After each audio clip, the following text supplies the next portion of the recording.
The Donald J. Trump criminal trial. Stormy Daniels under cross-exam with Trump lawyers trying to paint her as a liar. Also testifying, a former Trump White House aide who also worked for the Republican Party right before the 2016 election when that scandalous Access Hollywood tape became public, the one with Trump bragging about grabbing women.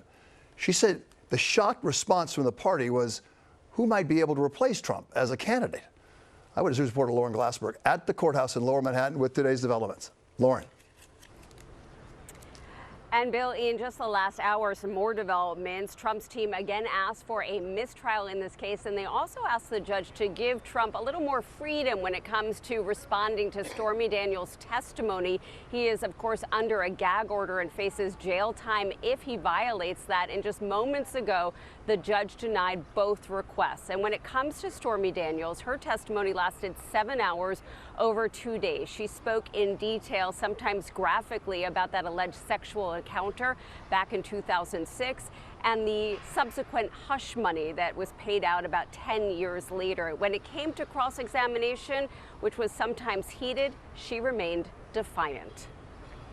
On Cross today, Donald Trump's lawyer tried to chip away at Stormy Daniels' claim of a sexual encounter with Donald Trump, saying as a porn star, she had experience making up phony stories about sex. The defense tried to also show Daniels hated Trump. They referred to a March post in which someone called Daniels the human toilet, to which Daniels responded, making me the best person to flush the orange turd down. Daniels said in court today that was a reference to Trump. And they argued she was all about making money, from hush money payments to a book deal. But Daniels said telling the truth has cost her. She had to spend money for security and has moved several times for safety reasons. And she testified today about online threats, including one she thought was meant for her, written by Trump last year.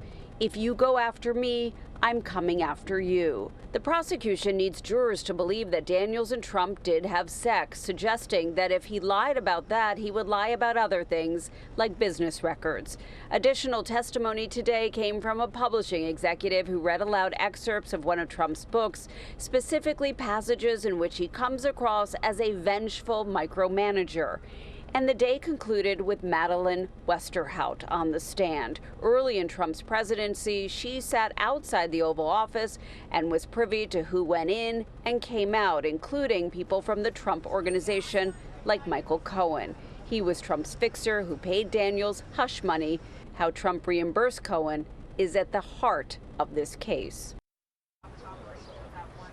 And Madeleine Westerhout also talked about how Trump was really involved in his finances, even had oversight on small expenses like a golf membership of $6,000. The prosecution hoping to use that to show that he was so involved. Of course, he would be involved in repaying Michael Cohen for that hush money payment of $130,000. The trial continues tomorrow in Lower Manhattan. Lauren Glassberg, Channel 7 Eyewitness News.